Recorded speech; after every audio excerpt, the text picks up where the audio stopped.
What's up, guys? It's Brian here, and today I'm bringing you guys a behind-the-scenes look of Beta Squad Order 66. Now, I do want to preface this with, this is going to be behind the scenes for all three of the Order 66 films. Like I've done in the past, I've done one behind the scenes for each film, but because I'm kind of treating this as one project, this is going to be behind the scenes for all three of them, so there's going to be spoilers for all of them. So if you haven't seen all three parts of Beta Squad Order 66, I highly suggest you go do that before coming and watching this full video. But if you guys are even here with me now, I'm assuming that you guys have watched all of them, because only the hardcore, my hardcore animation fans watch these behind-the-scenes videos all the way through. So today I want to give you guys a look at behind the scenes. Like, this is being filmed way in advance of when this is posted. Like, the date is going to be on the bottom, as I've done with all of my previous behind-the-scenes videos, or most of them. This is the day that I'm filming this behind-the-scenes clip, and then it's going to go tracking some of my daily progress, showing you guys what I'm doing on a day-by-day basis with the making of the film. Now, I did start this behind-the-scenes video a little late, and I want to show you guys some of the things that I did before this, because I didn't film those in the behind-the-scenes clip. The first scene that I filmed was obviously the dark location scene, and here's a picture. If you don't follow me on Instagram, I posted a long time ago a picture of that setup that I had for that scene, and this was how I had to film it. It was kind of hard to figure out how to set it up, but it worked. And I did that a couple weeks ago, and I just filmed those 3 lines that took me like 10 minutes to film them. But so that was that. That was quite interesting. And then a couple weeks later, I filmed that first scene in the gunship. Was it a couple days later? I don't remember. The date's on the bottom. But that was how I set that up. I'm pretty sure I took a picture of that for you guys as well. So that was how I set up that gunship scene, and that was the one thing I wanted to talk about. I'm remembering these. I don't see the pictures in front of me as I'm filming this. But the one thing I remembered is because I had to pile up the grass behind it so that it looked like it was landing in the planet, but it wasn't like on the ground. If I set it up on the green base plate, you'd see too much green base plate, because the point of the scene is like they're coming down. They're going down to the planet's surface as they're talking about the battle and all that stuff. So that was the whole point of that. And I thought that would be cool to put into the background. I'll see how it comes out, because as of right this second, I don't know how it came out completely, because I gotta edit those scenes. And so now, here I am today. I've filmed the second half of the battle sequence after the Commandos execute Order 66. So, the first half I did yesterday on this battlefield, which was complete, yesterday. I filmed the battle sequences where they shoot up the droids, and Tarallo talks to the lieutenant, which I'll show him in detail in a second. And so all that I did yesterday, and then I came back today to have the Commandos. Like, I skipped the Palpatine scene for now, because that'll take me like 2 minutes when I get to it. I have to rebuild that set, actually, the Palpatine's office set. So I skipped that, and then today I picked up right where that left off, of Flair saying it will be done. So that was a separate day of that whole thing, and right now I'm up to the part where Gregor just threw his smoke bomb and he's running away with Scout, and I mean they're just kind of laying down over there. But the smoke bomb, which was right there, went off right here.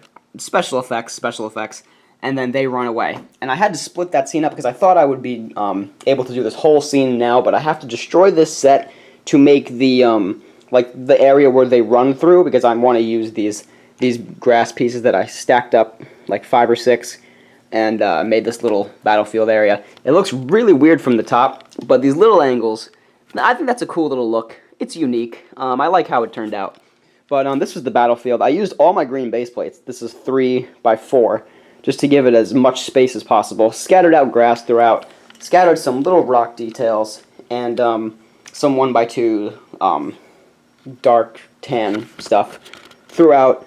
That's one of the biggest tips I have to give is never animate when there's too much detail on the place where the clones have to walk. You even see several times in the animation there's grass pieces that have fallen over because they're just in the way. Like when I tried doing Orb Mantell for the very first time, it was extremely difficult to animate on the dense grass. So that's why I didn't go too crazy with the designs, but I still wanted to make it look like a unique planet surface. And I ended up choosing Morelia kind of randomly. I know it had grasslands and it was kind of a separatist planet, so I wanted there to be like a separatist base that these clones are attacking, but obviously the clones won very easily because there must have been a battle before this. I didn't come up with the full story, but the Commandos came a little late and the battle was already won, so that was kind of the point of all of that.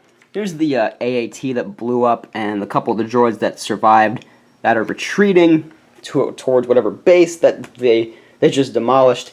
And I actually ended up using these, oh, I forget the name of the Legion. How can I forget the name of the Legion? 41st. Is that it? Maybe. The Kashyyyk Troopers. But the Phase 1 Kashyyyk Troopers, who were not on Kashyyyk at the time of the Order 66, because LEGO actually just made up these clones. So I figured this would be the perfect chance to throw them in there and use them as just as soldiers, because I don't have any plain white Phase 2 Troopers. You know, no one has them. And this is the Lieutenant I came up with. I think he came out pretty cool. He looks different, and that's kind of what I was going for. He's got the legs of Commander Gree, the body of a Scout Trooper, of the Battle Pack Scout Troopers, regular clone head, some custom pauldrons made out of just paper, and this is actually a Resistance helmet without the mouthpiece, and he's got 2 Clone Army custom weapons. One of them is a Rex pistol, and the other one is a random blaster. So I wanted him to just look different than the others, and it was kind of hard because the helmets, you can't really customize them that well.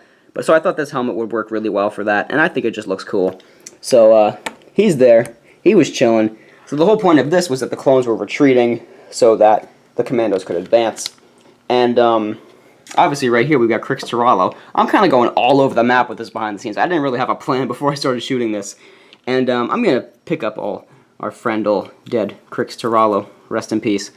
So here's him. And I thought he came out pretty neat. He's got, remember Rogue One, the POW from whatever set he came in? I think it was the Krennic shuttle set. Those are his legs. That's an Obi-Wan torso from very recently. Hawkeye's face, and then the dark brown hair, and he's got just a gunmetal gray lightsaber because it's cool, and his lightsaber color was blue. So that's Crix Tiralo. And so, fun fact, and a little fun story about Tiralo and his voice. You might have noticed that it was different, and I explained in the credits and stuff that it was actually done not by me for the first time. I do most of my voices, or I have my dad do Count Dooku. But this guy was actually done by Ben Chinapin, who you guys might know him. Sorry if I butchered your name, Ben. You might know him from ABCD 123 Toast, if you guys remember them from way back in the day. They made a bunch of really cool animations. Their coolest and most popular being Battle of Naboo 2 with their Delta Squad figures, which was my main inspiration for Beta Squad. I made a post on Instagram a long time ago saying how they inspired me and all that stuff, showing stuff from War Mantel 3. Well, one of the guys, Dave, reached out to me and said that he appreciated my post, and then he gave me his email address saying, let's talk about brick filming. So we talked, and then we decided that we could do voices for each other if the time comes. So then I emailed him about the voices for Tiralo. He passed it over to Ben, who was another member of that group, and so Ben gave me his time and did the voices for Tiralo for me. So I thought that was really cool, like getting the chance to work with somebody who I've looked up to and watched their animations for forever. And the Commandos are really what inspired all of this. Like, I would not be here without ABCD 123 Toes. So getting to work with them for this animation was extremely cool. So Ben, if you're watching this, thank you so much once again for all your help with this, because it was so much fun. And so Tiralo, unfortunately, does not live very long. He kind of goes down without a fight, unfortunately, because he doesn't suspect Order 66, and neither does anybody else. And so that's kind of everything I got to say about the first scene. This could become a really long video. I'll show the others. I've built a couple other sets, but I'll show them later when they become relevant. And one thing I should show you is the script, which is kind of a mess because it's 3 parts. This is where I am currently in the first film. This is the script for the second one and the script for the third one. And it's got how many scenes? Like 25 scenes I got to film? Yeah, this is ridiculous. This is quite the project, like 32 pages worth of script. That is just absolutely insane. So, this has already been 9 minutes long. Let's see how long we can get this to be. On to the next clip.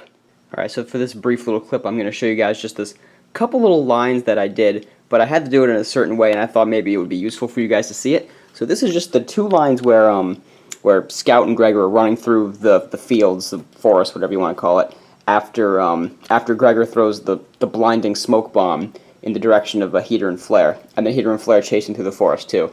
So in this scene, which is something I've never done before, is like a long running shot, like through nature. I've done long running shots against a wall, but never like through a nature type background. So I was trying to figure out a good way to do this, and I had to destroy half the battlefield. The other half's over there because I have to save that for a later scene. But so I came up with this interesting way to do it. And I set them up on two separate base plates right here. I have Scout and Gregor over here. And I came up for a way for them to run in place while moving the background behind them. So like as you can see, I'm going to set this down real quick. But so I have these two markers here so I know where to put them.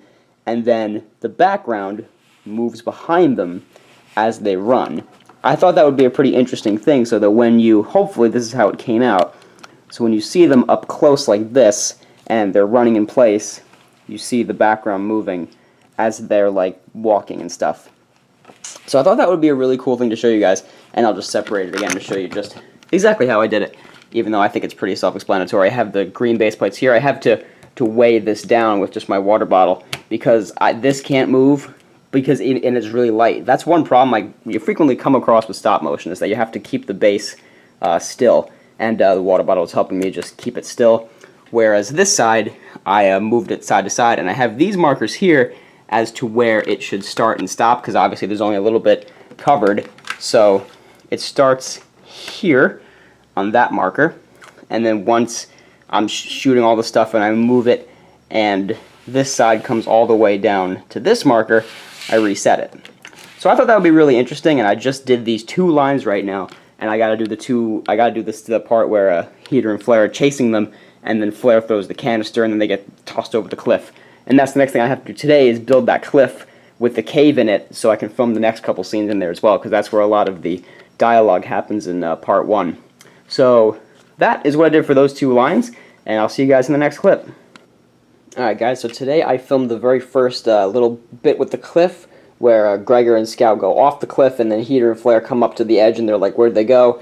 And then Flare decides to just leave. That was where I stopped right this second. I might continue and do the beginning scene with Gregor where Scout knocks Gregor back out again before getting on the call with David, because that's a long scene with the David phone call that I also have the office set to use. But I wanted to come in and show you guys the cliff that I built, and this is probably my favorite set I've ever made for an animation, because I usually don't go that overboard with my sets, because it's not necessary to have a crazy detailed set when you're going to destroy it like instantly, and then you have to easily destroy. This one is more permanent because it's a rock structure, and so over here you can see I've got the cave.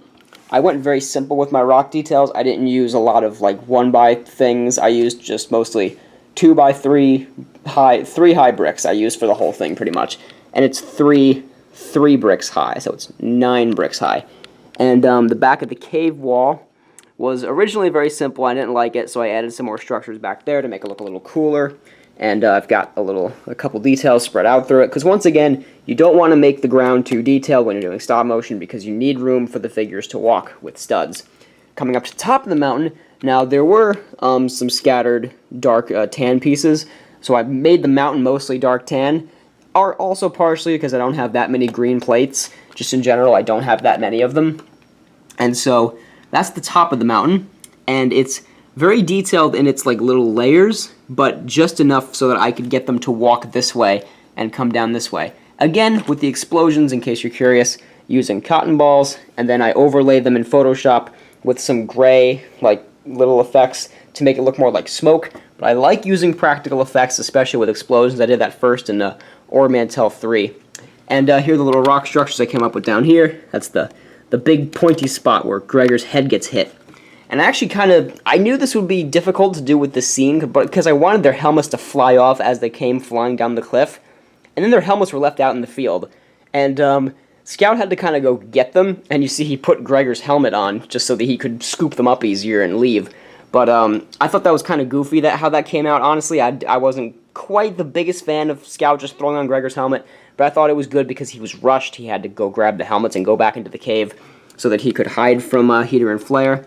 And this is kind of sad. The last time you see all 4 of them on screen at once. This is the last shot of them, which is quite interesting. The other thing I do want to show you guys is that this set is actually totally separate from that. That's sitting on top of the Go Brick Me box.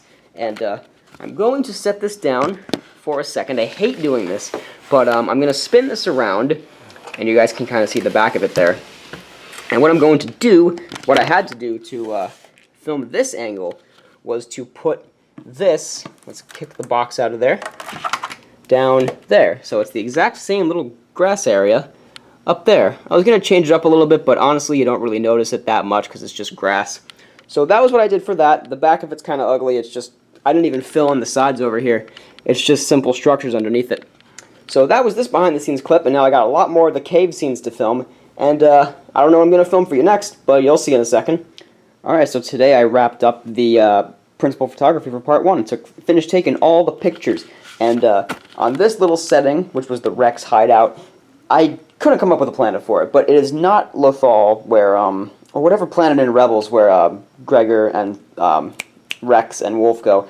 It's not that planet. It's a planet where they're going to meet in the middle, and then the three of them are going to go take off somewhere, obviously off-screen. But, where basically Scout takes the Z-95, unloads Gregor on the stretcher, and Rex is waiting there with the speeder. I was going to have this be an ATTE originally, but I just couldn't fit it in the setting I wanted. I wanted it to be like a weird type of desert planet. I'm probably going to darken it with special effects, actually.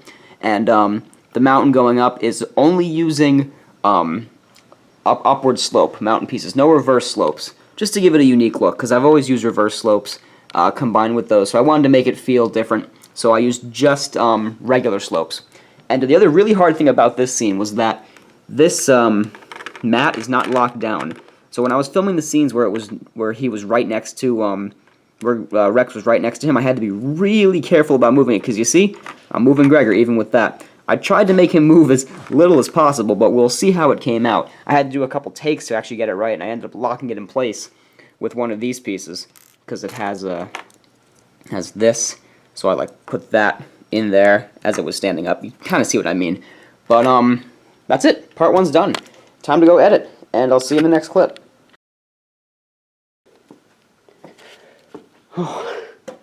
Well, guys, we've time warped. I have no idea when that last behind-the-scenes clip was filmed. I am not watching it because I think this will be funnier if I just do this organically. And it's been 11 months? 10 months. 10 months since I filmed that last clip. You saw it in the previous little timestamp, but yikes. It's been a long time since I filmed a behind-the-scenes clip. And still a little awkward with filming because I haven't made a video in so long, but let's get into what I'm doing to prepare for part 2, because it's going along really well as of right this second. I know the time warp is all weird. I have no idea when this video is coming out at even, but we're starting a new year, new summer, new sets, new animations, new sets, new sets. So, this has not been touched in quite literally 10 months. Since part 1 was released, I have not touched this. I touched it a little bit.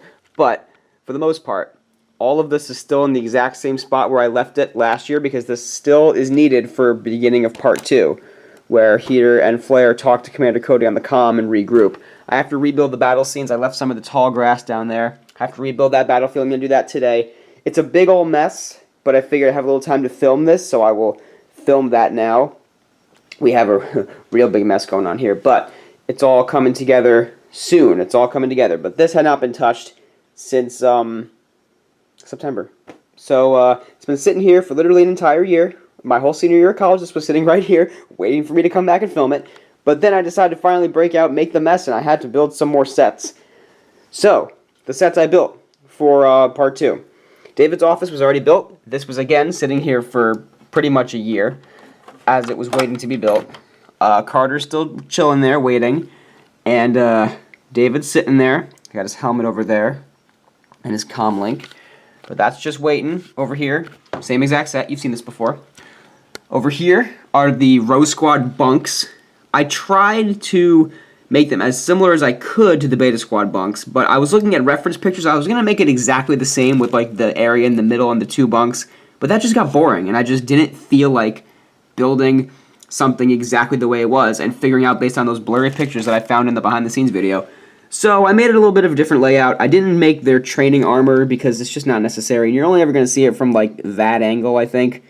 That would be over here, but again, I just didn't really feel like it. And this is obviously, what's the face?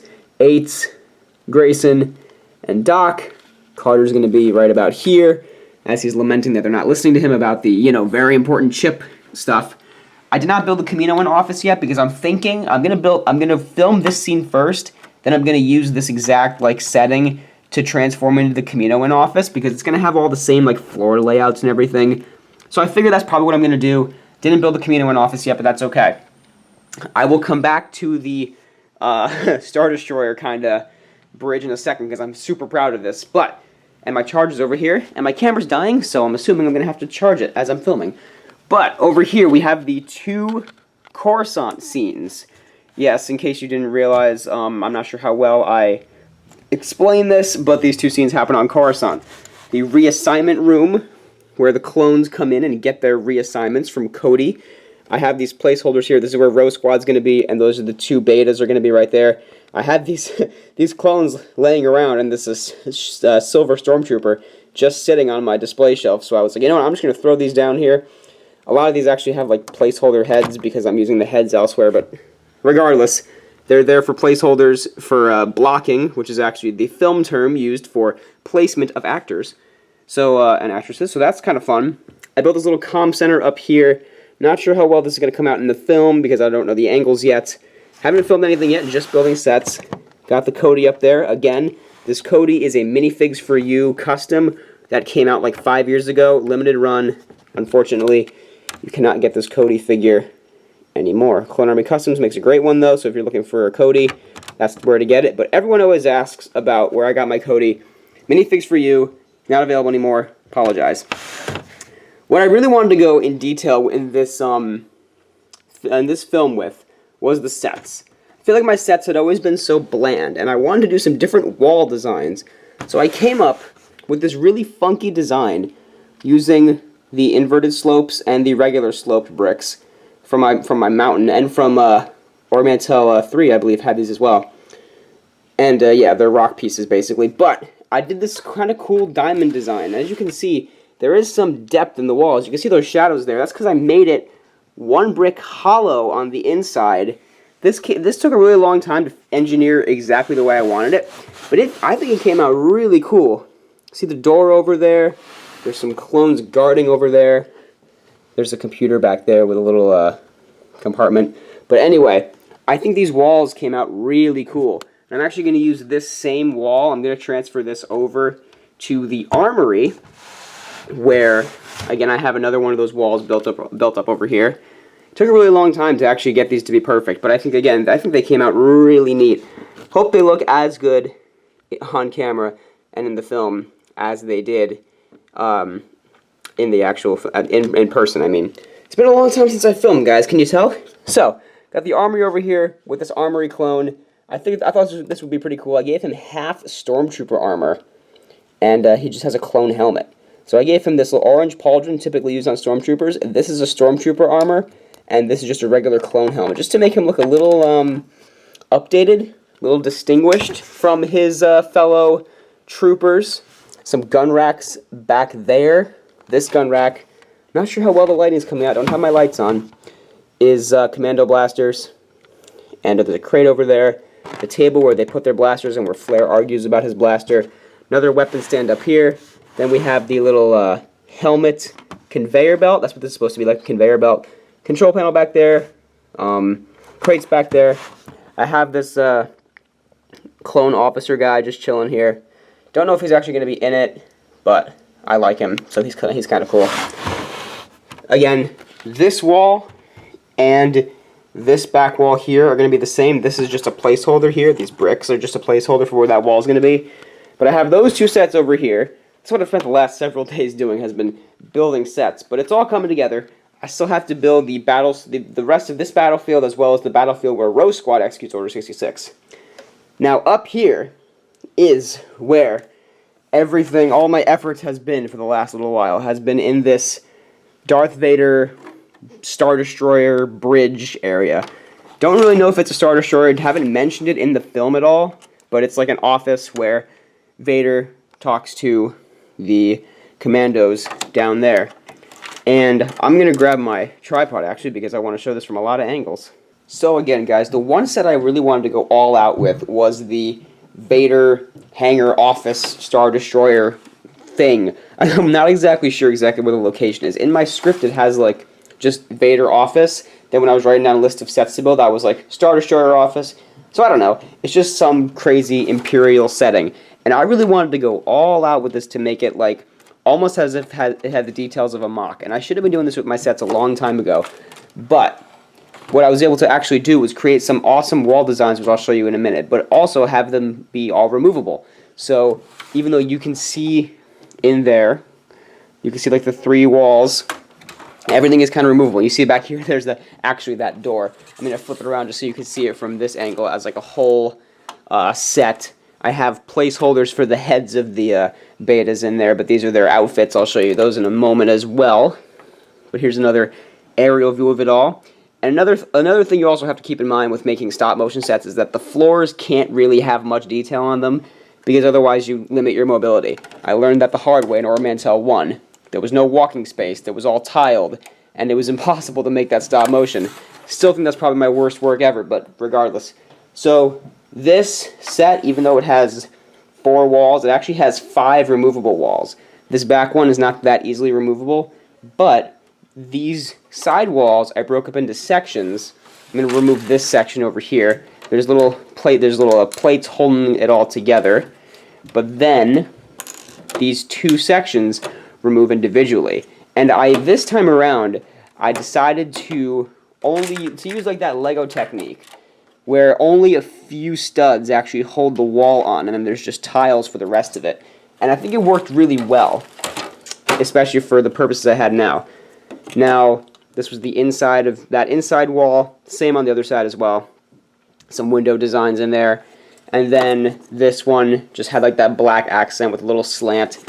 However, I think it looks really cool when you get down into the shots down here.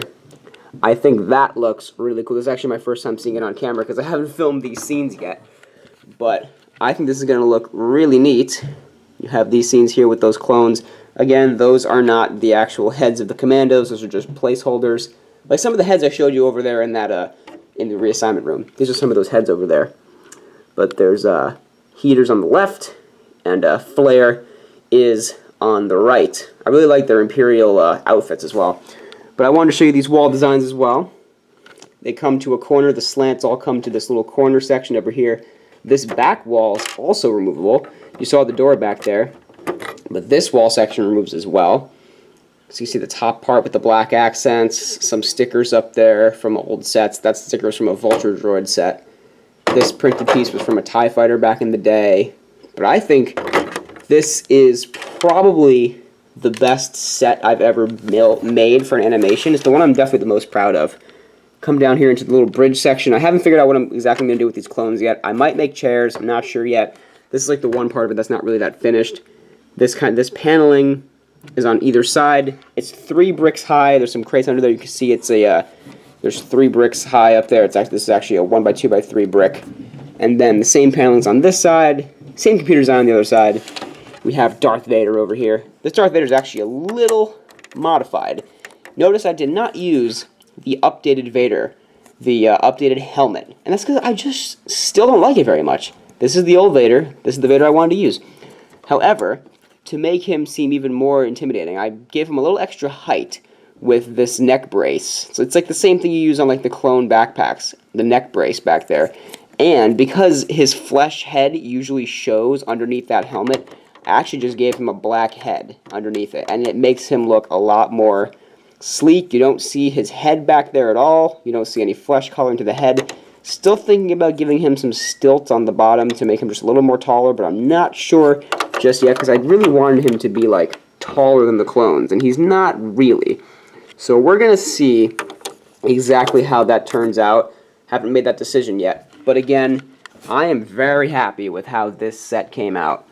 I hope it looked good in both the animations. This was used in part 2 and 3. That's why I also wanted to make it really good, was because I knew it was going to be used for really important scenes in both animations. So, that's the Star Destroyer hanger. And I think that's going to be it for this clip. What I have to do is clean, extend the battlefield, make the other battlefield, start filming. I'm going on a little trip this weekend, so I'm not sure if that's all going to come together just now. But regardless, you'll see. I know it's not going to be 10 months until the next clip, but I will see you in the next clip. Okay, so far today, I've done 2 scenes. My very first scenes of the film, I did the David's office scene, which is over there, sitting on that chair over there. There's David, all distressed at the fact that Carter's about to, you know, confront the Kaminoans. And then I did this scene in the bunkers. I have not made the Kaminoan office yet. Probably going to turn David's office into that. Probably today, actually. I'm going to do that. And then maybe I'll film that scene a little later on.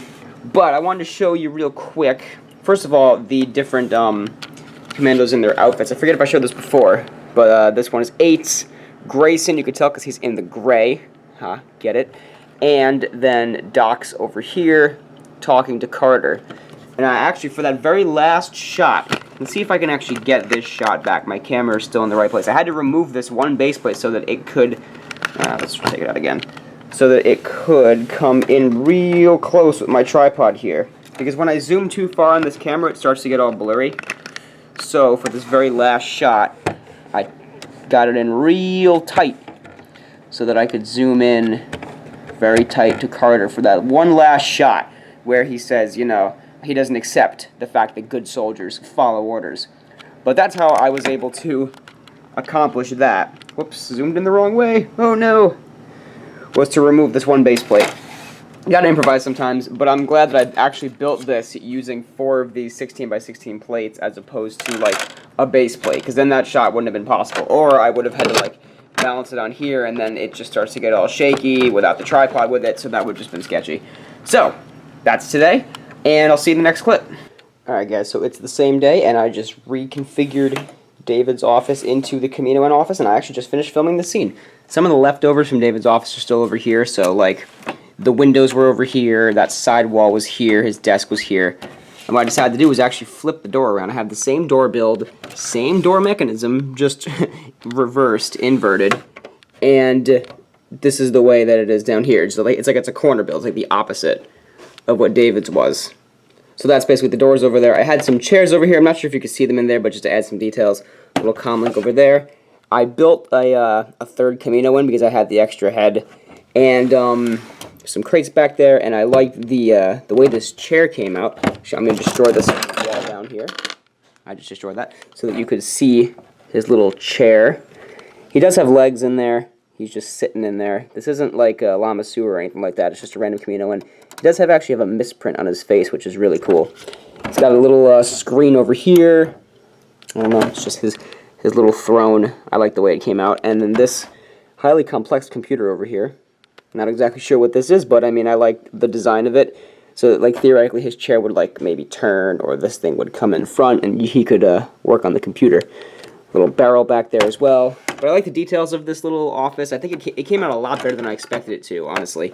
And I like some of the shots, like some of the high-angle shots and the low ones that show exactly, like, all of the height dimensions of the Kaminoans to Carter himself. So now we're finished with the scene today. So I'll see you in the next clip. Alright, so today I'm about to do the quick scene back on Morelia, where Heater and Flare come back, talk on the comm with Cody, and then Flare kind of lies to Cody and says that we killed them, and Heater's like, wait a second, you didn't say that, or like, he says to him, like, why'd you say that we killed them when we didn't actually kill them? And then Flare's just like, shut up, they're dead, let's go.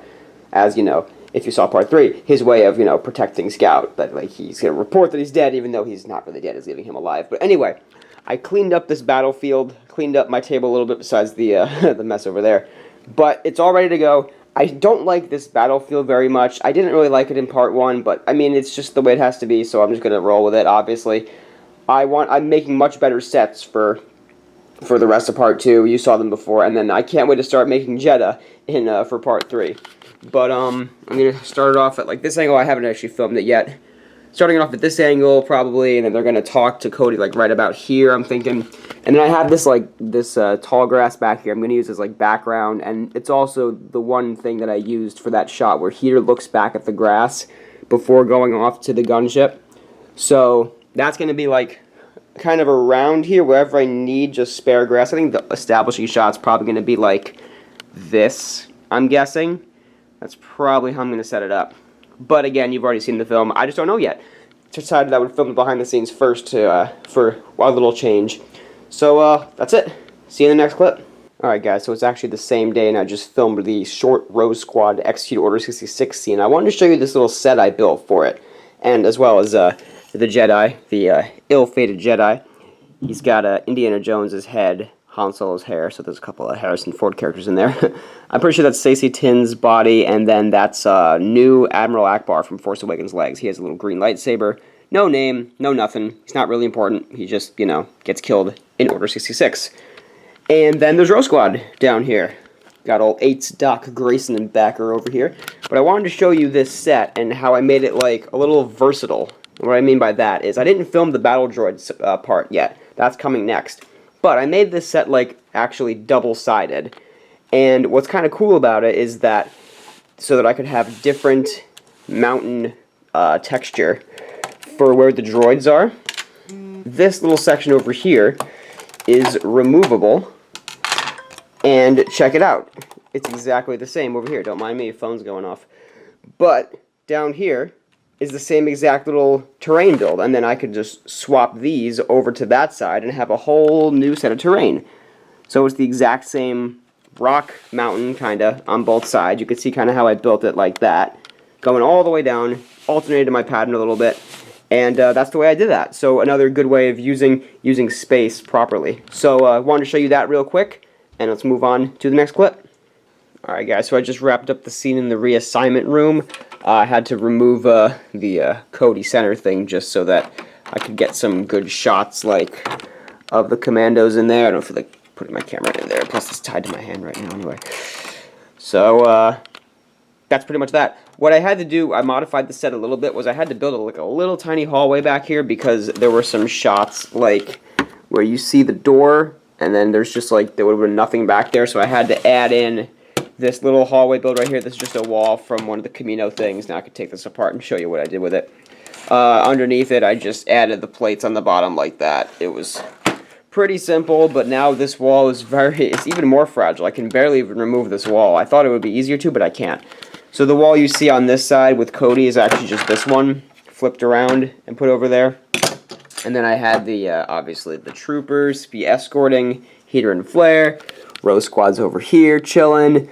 They had almost like a cameo role, almost. And maybe we'll see them as Death Troopers again someday. Who knows? I don't know. But regardless, I might do the armory scene today. I'll see how I feel. This scene took a lot longer than I expected to. I really wasn't expecting to. I actually had to reshoot a couple of different shots because I forgot to put these clones back in. Because I was removing them to get in the close-up shots, and then when the comm center was back in, I just forgot to put the clones back. So that was a little frustrating, but we'll see how it goes. I'm not sure if I'll do that other scene today, but you'll see in a second what I do. Alright guys, so I just wrapped up the armory scene. Had to do the thing again where I took out one of the corner plates to get some close-up shots. And the betas are now going to change their uniforms. This was very difficult to get some of these shots. First of all, having things that are not held on by studs, like the guns, is very difficult when making stop motion. Also, I had to remove like all of this stuff, even this one trooper over here, to get some of the shots with like where the clones were facing that way. And it felt so weird. There was nothing against the back wall at all. There was no armory stuff, no nothing. So it was just pretty blank back there. I said I wanted to go all out with my sets, but I guess I could have done more back there. But anyway, that's it for the armory. So next up, last up, are the two Darth Vader scenes, and then the one scene in the alleyway I have to create somehow, so I'll show you that when I get to it. Alright guys, so yesterday I wrapped up the Vader scene, but I wanted to, both Vader scenes actually, but I want to come in here and show you one additional little piece I had to make for the set. And it has to do with the very last scene. Obviously you saw the removable walls. By the way, blacked out all of the windows using simply construction paper, taped to the back of the walls, just so the windows were all blacked out. This was also very challenging because I had to deal with the reflections. Let's see if I can see. There's my face. As you can see my reflection in there, but you see my glasses in that window over there. But I had to deal with the reflections quite a lot, and the lights were causing such a weird glare that getting these angles was very difficult. Also, before I show you this, I wanted to show you how, it's not used in this shot actually, but I did end up using a little stilt for Darth Vader in a few of the scenes. So in some of the scenes you don't see it, but to get that little extra bit of height for Vader, he is actually standing on a little plate. Hopefully you can't see that in any of the shots. I haven't checked out every single one yet. However, in most of the shots where you don't see his feet, he's actually standing on that little 1x3 plate. So just to give him a little extra height and menacing look to Darth Vader. But what I wanted to show you was this little hallway that I built down here, and this is probably going to be the hallway design I use for part 3. I'm assuming it's going to be. I just want to keep it pretty simple for the hallway. But for when they drag in General David, you see that little angle out in the hallway, which was important because obviously it would just be blank back there.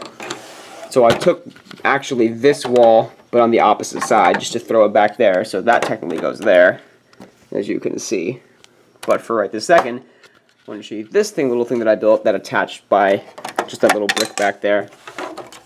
It was just 2 plates. This was like very simple. I used just enough bricks and plates to get it up to the exact height that it needed to be. And I built this little wall and then this little thing behind it, which I was actually going to use this wall as a spare to get some extra height up here if I needed it, but I didn't really need it. So I threw it back there, made this little wall, and that's how I got that little hallway build. So today I have to do the alleyway scene where the betas actually hunt down General David, and then we're going to be finished with the taking pictures. So I'll see you in the next clip. Alright guys, so I'm in the middle of shooting the scenes on the planet Gorse, where Heater and Flare track down General David. And I went a little all out for the scene, and I'm in a different location than I usually am. I'm actually currently in my sister's room, and she just painted her walls this awesome dark blue. I'm not sure how well that's coming out on camera. And I had this little aha moment, because I needed some dark backgrounds for when they're running around, or for when specifically David is running around, and when he's like running down the alley, running away from the commandos, and you see the dark alley, the dark sky in the background.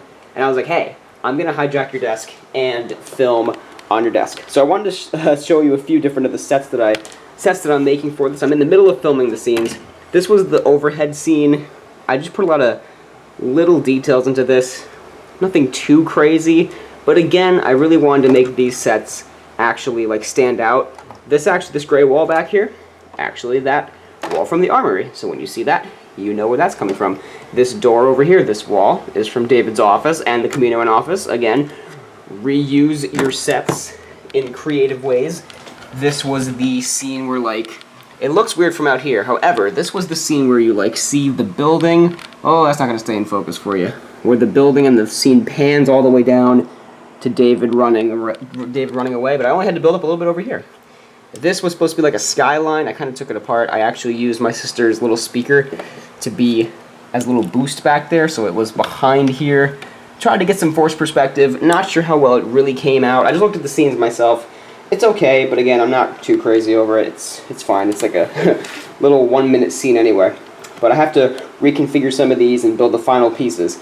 I also wanted to show you over here. I had to write out a little storyboard for this scene as well, because I was starting to build the set and I just wasn't really sure how it was going to work. So I needed to draw it out shot for shot. So I drew out the pan all the way down to David's feet, the overhead shot where he walks down the alleyway, then he turns the little corner. I have to do this one, and this one are the last 2 shots that I have to do in this entire film. He turns the corner, pants for a second, and keeps going. Got to make that now.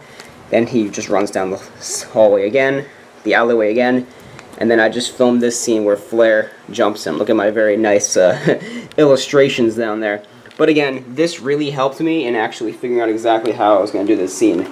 So a little cool thing, a little cool, yes, it's a little cool. But whole different location, just wanted to show you exactly what I was doing in here. And yeah, that's it. And then after I finish this next little shot, I'll be done taking pictures for part 2. See you in the next clip. Alright, so welcome to the first clip of part 3. The very first scene I'm filming here is that that scene with Yoda and all of the commandos for the final group shot of the entire saga. Now, I obviously don't know what the responses to the scene were yet. However, this scene was kind of meant to be, it's obviously scouts having a dream.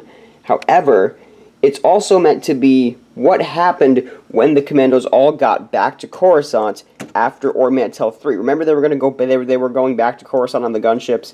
They were going to report what was going on, and that was pretty much it. They were going to file the report. That was the final scene of Mantell 3, was them getting on the gunship to go to Coruscant. That's kind of what the scene was supposed to be, and this was what Yoda told to the commandos after they had their brilliant victory. What should have also might have cued you in is Flair's little bandage, which he had at the end of War Mantell 3. So that's how I wanted to showcase that. But I wanted to make this scene kind of like almost heavenly in a way.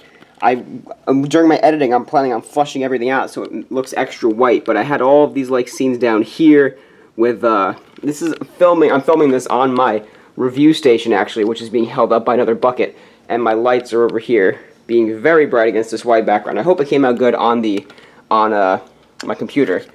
I actually taped Yoda down here. I haven't finished the scene yet. I have to now get the front shots on Yoda, but I was doing all the back shots. Now I have to get some front angles on him. But obviously, used the Yoda from 2013, which he's been in a few sets, I think, but I got him in the Count Dooku set from Attack of the Clones. And then I just have all the commandos sitting on this little thing right here, put the gunship in the background, and then had nothing back there. I really wanted to make it look like an ideal, perfect world, but then Scout wakes up, obviously, and the world is in turmoil, and his brothers are after him. That's why for this shot I had, and when Yoda says Unbreakable Brotherhood, I had the shot of the three of them. So that's your little fun fact for that. So I gotta finish up this scene, then I'll show you what I'm doing next. Alright, so today I just wrapped up all of the scenes in the Star Destroyer hangar, or the Vader's office, whatever you want to call it. And by all the scenes, I mean one scene, but I did it in two separate sessions of filming, because this was much more pictures than I thought it would be. On the first upload, it was about 660. This one was probably close to 250 or so. So it was almost 1,000 pictures I took today alone to do this entire scene with the interrogation. There's the officer dragging along our poor General David, using one of those pieces, as you can see, one of those spout pieces. And I wanted to show you real quick, I have a picture of it right here. The technique I used to get Flair to hang while he was force choking, so that his legs would be dangling. So I have that picture on the screen for you right there, and I think this was a really cool little technique I used that you could use in your stop motions if you feel like it. And when he's, I didn't take a picture of this, but when he's elevated a little bit, when you can see him choking and he's a head above a heater, I just had him standing on a few studs. So he was 2 studs high. He was just standing up there. So that was basically what I was doing with that. Actually, I still have that little contraption that you saw in that picture just now that I had attached to the wall to get him to hang. He was just hanging onto this little stick, and I hope it came out really good. I haven't seen it yet, obviously, but we're finished with the Star Destroyer, with the Vader scenes now. So that's about it. See you in the next clip. Alright guys, so I didn't actually film behind the scenes clips on the day I filmed these two scenes, but I just did the scene in the hallway 2 days ago where obviously Flair throws Heater against a wall, saying I didn't lie on the report, even though we knew that he did. Basically this setting was pretty simple. It was really annoying to film though, because making them walk and follow the camera as they're moving is really difficult, because you have to make sure the set is moving, but it's moving consistently. So that was really quite a challenge actually. I already edited it. I'm not entirely sure how I like this wall in the background, though. I mean, we're stuck with it now. I'm not doing it again. But I thought it would be a cool design. It is kind of a cool design. However, it was a little bit of a weird, pattern back there. Used the door from Vader's office over here in the background because they're walking away from the office, essentially. So that was pretty much that. Made it nice and long. I actually had to reset a few times. So when you see them walking, they're actually just, walking along the same strip a couple times. Took that from Vader's office, obviously, and then I also filmed the Z95 scene with Scout deciding that he's going to go to Jeddah. And I want to show you this cockpit. I actually modified the cockpit of the Z95 set just to have a little bit more interesting paneling, because it's a boring cockpit in the original set. So I gave it some computer paneling and actually some studs so that he could stick into there, as opposed to the original cockpit is nice, it's sleek, but the figure would just flop around in there. So I gave him the studs to sit on, and it came out really good. I'm going to show you a picture on the screen right now of where I filmed this. It's next to a wood-burning stove I have in my basement that we literally never use. But I didn't actually need to do all of that intricate details, because I thought you'd be able to see black in the background, but you couldn't. So, oh well. It was a cool setup, cool experiment. And I also, yesterday, figured out all of the CGI of having the ship fly through space. Basically, I just took on Photoshop, I took a picture of the, I found a picture of the Z95 online, a transparent picture so that it would appear over the background nicely, and then literally just moved the image over the background picture of the space, and then just saved the image a bunch of times. So that's actually stop motion you saw of the ship moving across the screen very slowly. That is actual stop motion, just in a different sense. So I spent yesterday doing that as well, today my goal is to clean all this up, and then I'm going away this weekend, so I'm getting ready to build Jeddah next. So that's the next thing on my agenda list, and I will show you Jeddah when the time comes. Alright guys, so it's been a while since I did a behind the scenes clip, but I'm about to do the first scene in the streets of Jeddah, and this set took me an embarrassingly long time to design and make. I was feeling kind of unmotivated, uncreative. It was a lot of improvising is being done in the shoot that I'm about to do today.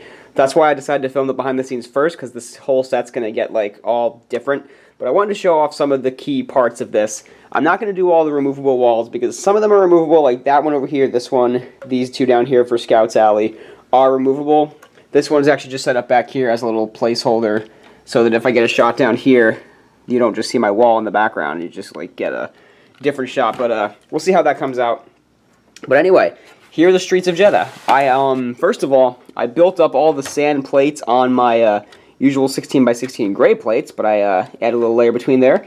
Did the same technique back when I made my Jakumak, fun fact. But so I turned these gray plates into tan plates, and distributed that evenly like here. Like so, this was the first wall I actually built. Well, the second one technically, because I built one that I didn't like, so I tore it apart and built a new one. But I tried to get a good blend of the tan and light gray. I think I did okay. I think it came out good in the end. It was a struggle to get here, but it came out good in the end, I think. So a couple more details down here on the street. All these minifigures are totally random people. There's a little stand that's selling something. I don't know what's going on there. But some barrels back there. Two dudes talking over here. I love my the chain details. Really kind of made the whole thing look good in the end. Because I think the streets were looking good on their own, but Jeddah's kind of a little more messy. So I wanted to get that feel in there too. This is also a lot more difficult because I had to kind of base it off of what Jeddah really looks like. So that's what made the shoot this build a lot more difficult as well. A couple more minifigs down here, around here. Throw them in here. Let's see, down here. This is very hard to do. There's some Jawas down there. This set is also probably the largest film set I've ever had to like move around and get different angles for. I have the hover tanks and stormtroopers ready to go over here. This table was also a ginormous mess. I cleaned it all off and put all the pieces that I was working with in the little lid of that box over there. So I cleaned this all up, about to do this shoot. One thing I didn't show you, which is kind of the most important part of this, is Scout's little alleyway and where he's living. I decided this would be like an alley that would like extend this way I don't know. He escapes this way though, so clearly this is like an alleyway and not just a little like hut of his. But I made a little bed for him over there, as well as he's got some his belongings over here, a barrel of water for himself. He's got some food, some cheese, some cookies, a ladle to drink the water with, binoculars on a little table or barrel or something. Then he's got his bags and his cloaks up there. So this is where it's starting out. It's starting out right here, where Scout wakes up from the dream flashback sequence, and there is Scout in all his glory. I basically took a lot of the Rebel battle packs from 2017 to design his outfit. And yes, remember, he does have his bionic hand. Those of you who've been around the channel for a while, you watched Ormental 2, got his robot hand. Haven't forgotten about that. So there's good old Scout. I like the way his outfit came out a lot. I had a different outfit for him originally, but this one looks a lot better. So that's the way it's going to be so far. I will show you the rest of Jeddah when I get to making it. I have a couple different sequences to do. There's a landing pad sequence, there's some random alleys, and then there's the final alleyway, which will actually probably be one of these walls I'll reuse for the final alley sequence. But you'll see that in a little while. So there's Jeddah. Wish me luck. Gotta shoot this. Alright, so today I'm about to film that very short little scene with the landing pad where Heater and Flare come out of their shuttle, the Stormtrooper commander greets them, and then they just blink blow right past them, and then they go hunt for Scout. So I threw this little set together really quickly. The landing pad, which is pretty simple, but I think it came out pretty neat. Some cool designs on the bottom there of the walls, some crates in the back, and I'm using Krennic's shuttle for Heater and Flare. Because I was thinking, first of all, I wondered if this was a shuttle exclusively for Krennic, but I did my research, looked it up on Wikipedia, and it turns out that this was a shuttle that was indeed produced by the Empire for different purposes. So Krennic did not own the only one, so I decided Heater and Flare owned one too. It's a good, sleek, stealth shuttle, so I figured, why not? Why not they use it? It looks cool for this setting, I think. So don't get confused. It's not Krennic. It's actually just Heater and Flare's shuttle. So just addressing that. I'm recycling some of the walls I used in the other Jedha scene. I have some of the other walls over there. I'm going to just destroy those and build new ones. But they work well as recycled walls. You wouldn't even know if they were unless I told you. I built this little tiny set over here to be the door, because I haven't filmed the scene yet, but I think I'm going to get a shot, something like that. That actually looks pretty good, so I think I'm going to get that shot right there as well. So that's just detached right now, so I can get a sequence starting off right about here. But that's about it. And the next two scenes are some of the last. So we have the hallway chase scene, and then the final hallway scene where all the sad stuff happens. So see you guys in a bit.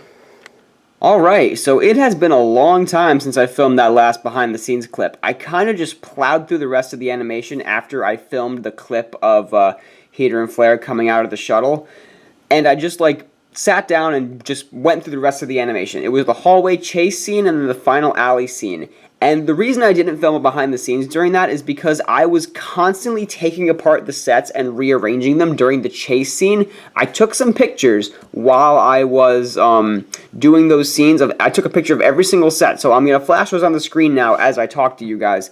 But basically, what I did was I took various walls. I recycled some of the walls from the other Jedha scenes, and I built some other walls that I could use as just standard walls that I could reverse around and recycle and flip, and so it could look like a variety of walls, basically, a variety of different sets, even though I was really recycling the same pieces.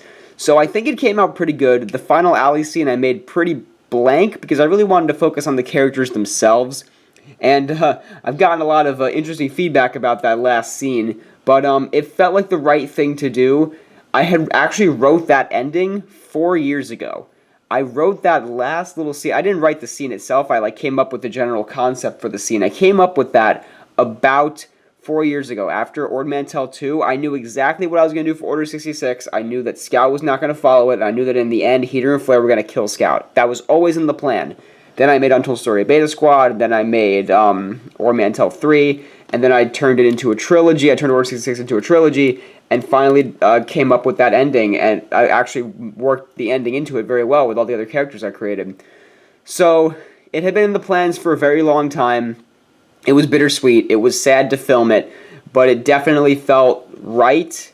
It was a sad story in the end. Not all of our war stories end up happy. Scout just gave up hope. He became almost like Obi-Wan on Tatooine. Every single thing about him that he thought he knew was a lie. And essentially, he gave up. Almost like Obi-Wan, essentially. He just, reclused into the desert, and even Yoda just, went off into Dagobah and just sat there, depressed. Everything they thought they knew was flipped on them. And he just didn't recover from it. So that was the way Scout ended. That was the ending of Beta Squad. Some people had all these kinds of theories that he'd go off and join the rebellion and everything. And I thought about it for a minute or two, but it was just the right thing to do. So sad, yes, but necessary, absolutely. So now that I'm editing this video is going on an hour long already. So if you watched this whole thing, if you stuck around through the whole premiere of this video, leave me a comment. I need to see in the comments who actually watched this entire video, whether you split it up and watched it in a couple different chunks, or if you sat down and watched the whole thing. Let me know down below if you actually stuck with me through this whole thing. And this was not supposed to be this long, but I was committed from the very beginning to do one behind the scenes for all 3 parts, so here we are. And that is going to just about do it for the behind-the-scenes video of the entire Beta Squad Order 66 trilogy. So thank you guys very much for watching. Thank you guys for your support on Beta Squad. I will be telling you a new stop-motion series idea that I have very soon. I'm in the still very early concepts of it. I haven't even written a script or anything. I don't even have what do you call it? I don't even have a coherent storyline. But I have some ideas for new characters and new settings and new scenarios, and I think you guys are going to really like it. I have some little plans for Row Squad, so you'll see in the future. A lot of people asked about them, but kind of left that hanging there. They become Death Troopers, essentially. They just become regular Death Troopers. But they might pop up in the future, so stick around. But again, thanks for watching. Leave a like if you enjoyed. Leave a comment down below. Did you watch the whole thing? And if you did, what was your favorite little part? What was an interesting little tidbit you found? all your thoughts in the comment section below, and be sure to go ahead and subscribe. Thank you guys for your support on Beta Squad. It means the world to me. Beta Squad changed my life. The YouTube journey is not over. We are just beginning. I got tons of ideas in the future. Thanks for watching, guys. This has been Brian from Watermelon Studios. Peace out, guys.